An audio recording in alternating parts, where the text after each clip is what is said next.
Everyone আসসালামু আলাইকুম and নমস্কাৰ আপোনালোক সকলোকে মোৰ চেনেল সমীপছ ৱৰ্ল্ডৰ অন্য এটি নতুন ব্লগলৈ স্বাগতম জনাইছোঁ। আশা কৰিছোঁ আপোনালোক সকলোৰে খবৰ ভাল আল্লাহ কৰাত মোৰো ভালেই। আৰু আজি ঈদৰ পিছদিনাখন গোটেই আমাৰ মানে পৰিয়ালৰ যিমানখিনি আছে তেওঁলোকক দাৱত দিছে, ঈদৰ দাৱত। আৰু এতিয়া নামাজ চামাজ পঢ়ি মেলি উঠিলোঁ, বনোৱা মেলা গোটেইখিনি প্ৰায় হৈ গ'ল।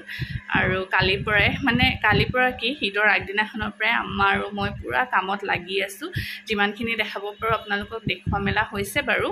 আৰু বনোৱা মেলা গোটেইখিনি হৈ গ'ল, আমি গোটেইখিনি মিলিয়ে কৰিলোঁ, লগতে আমিন বাও হেল্প কৰি দিছে। আৰু ভাবিলোঁ এতিয়া ব্লগটো আৰম্ভ কৰি দিওঁ বুলি, তেন্তে একেবাৰে শেষলৈকে চাব দেই। লাহে লাহে ফেমিলিৰ মানুহখিনি আহিলে আৰু এতিয়া তেওঁলোকে খাই আছে। দুখন ডাইনিং এৰেঞ্জ কৰা হৈছিলে, য'ত যেনেকৈ সুবিধা হয় তেনেকৈ মানে খাবলৈ কাৰণে দিয়া হৈছে। আৰু সেইদিনাখন বহুত কিবা কিবি বনোৱা হৈছিলে, কিন্তু মানে এনেকুৱা হ'ল ন, চাবচোন যেতিয়া ফেমিলি গেট টুগেডাৰ হয় সেই খানা চব তেনেকৈ ইমান বেছি দেখুওৱা নহয়। চলি আছে, বাচ্ছা পাৰ্টিখিনিয়ে খালে আৰু সেইফালে ডাঙৰ মানুহখিনিয়ে খাই আছে।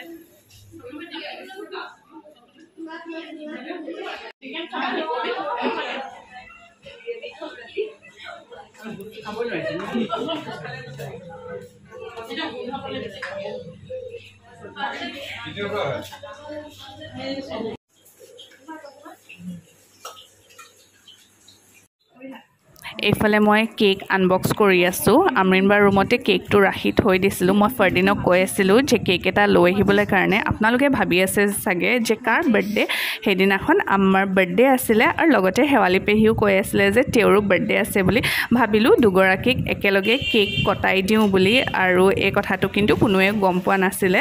আৰু আম্মা আৰু শেৱালি পেহী পূৰা ছাৰপ্ৰাইজ হৈ গ'ল। আৰু এতিয়া ধুনীয়াকৈ কেকটো ৰেডি কৰি লৈছোঁ। এতিয়া অফ কৰা।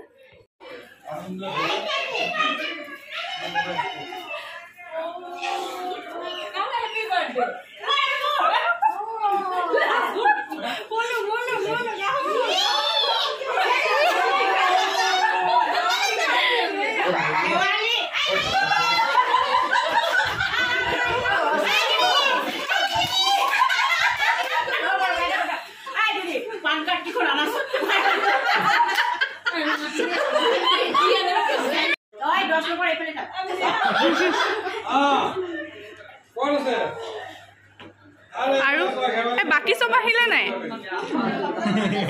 মাতকচোন বাকী চব।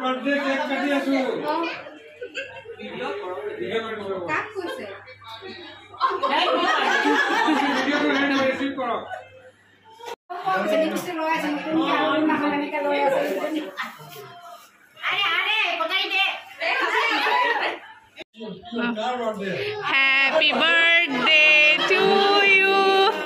Happy birthday to you.